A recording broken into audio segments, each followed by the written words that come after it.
নারদ বলল নিজে থেকে না করে মন থেকে না করে দিল। গোবিন্দের কাছে ফিরে গেলেন, তুই নারদ এনেছো দাও, বলছো না কেউ দিচ্ছে না।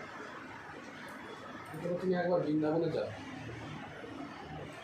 সবসময় বৃন্দাবনের কথা বলি বলে তোমার খুব রাগ হয় তো, যাও যা আবার বৃন্দাবন ঘুরে আসো, তুমি বৃন্দাবনে একবার যাও, গোপীদের কাছে গিয়ে দেখো যদি দেয় তো দেবে। আমি প্রচুর যন্ত্রণা সহ্য করতে পারছি না, যাও নারদ যাও। নারদমণি আমার বিনা বাজাতে বাজাতে বৃন্দাবনে গিয়ে সমস্ত গোপীজির কাছে আল্লাহের কাছে গিয়ে বার্তা প্রেরণ করলেন কি না, প্রাণবল্লভ গোবিন্দের শিলপীড়া হয়েছে। উনি বলেছেন ভক্তের চরণধুলি না দিলে, গোপীদের চরণধুলি যদি না পাওয়া যায় ওনার শিলপীড়া ব্যথা যাবে না।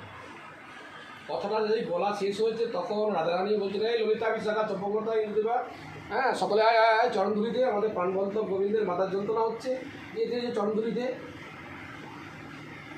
বলতেই সঙ্গে সঙ্গে বলছে, হ্যাঁ দিয়ে দিয়ে দিয়ে দিয়ে দিয়ে তাড়াতাড়ি দিন। আমাদের গোবিন্দের যদি আমাদের চরণধুলি যদি তার পাঠের যন্ত্রণা সেরে যায় তাড়াতাড়ি দিয়ে, সবাই মিলে দিয়ে, সবাই মিলে দিয়ে, সবাই মিলে দিয়ে চরণধুলি দিচ্ছে। চরণধুলিটা নেবার পর নারদ বলছেন, হ্যালো গোপী, তোমাদের মরণের ভয় নাই, তোমাদের নরকে যাবার ভয় নাই। মরণ কিসের মরণ, কিসের নরক দেখাচ্ছে আমাকে? বলি কেন?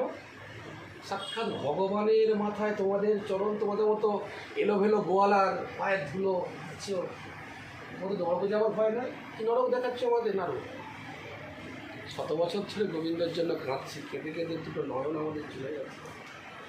এর থেকে মনে হয় নরক যন্ত্রণা আরও মনে সুখে। তুমি আমাদের নরক ভয় দেখাচ্ছ? যাও যাও, নিয়ে যাও, নিয়ে যাও, তাড়াতাড়ি নিয়ে যাও। আমাদের চরণ ধরে নিয়ে যদি আমাদের প্রাণবল্লভ গোবিন্দের শিলপীড়া চলে যায়, তার জন্য যদি আমাদের নরকেও যেতে হয়, নরকে আজীবন কাল পচে মরতে হয়, আমরা রাজি আছি। তাই গোবিন্দ, এই ছিলেন আমার গোয়ালা গোপীরা, বুঝতে পেরেছেন? তাহলে ভগবান গোবিন্দ মাথায় বালিশ দিয়ে দ্বারকাতে কাঁদতেন, রাধা রাধা রাধা। সত্যভামা রুক্মিণী বলছেন, প্রভু আমাদের কার নাম করেন? এই আমাদের তো এখন তো আমরা দুজন আছি, আমাদের তো নাম করে রাধাটা কে?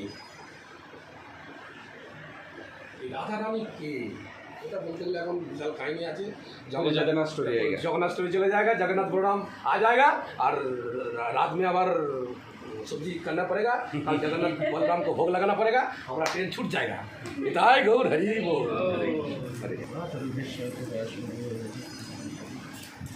वैष्णव ठाकुर की अच्छा, पूर्ण एकादशी में खूब